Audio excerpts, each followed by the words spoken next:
الو. الو، صباح الخير.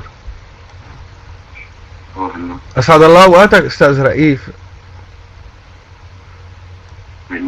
معك حسين جبري. نأسف لهذا الاتصال في هذه الساعة المتأخرة. يعني معك حسين جبري ابو زهير. لو ما الموضوع ضروري ما دقيت لك بهذا الوقت المتأخر جدا جدا. انا بعرف انه صحيتك من النوم. تفضل. الله يسعد اوقاتك اخي. صحصحت اخي، بس حتى حكيك موضوع ولا لانه ضروري؟ مشان هيك انا حبيت دق لك. تفضل. يكس اختك واخت ماهر الاسد واخت كوكا كولا واخت كنتاكي. كس اختك اذا ما حنصادر لك ياهم يا ابن الستين شحاطه. وينك؟ وين سلمك؟ وينك؟ ممسحه تمسح صوابيط بالشام يا منيك. كس اختك واخت ماهر الاسد واخت بيت الاسد كله. كس اختك الله ينزع صباحك يا ابن الستمية احبي.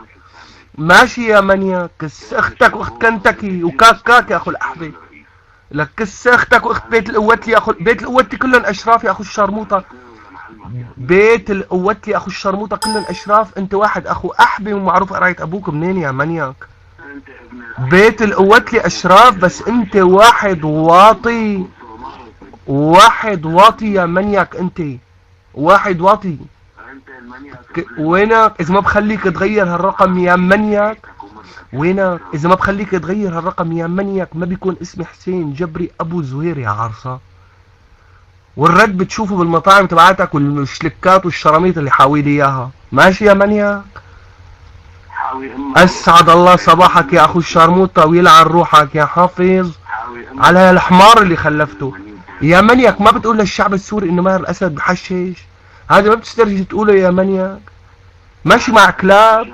لك ماشي مع الكلاب. لك وينك؟ انا عرفت ليش صرت كلب، لانك ماشي مع كلاب. ماشي مع يا زلمه ما خلانا نحكي معه. ما خلانا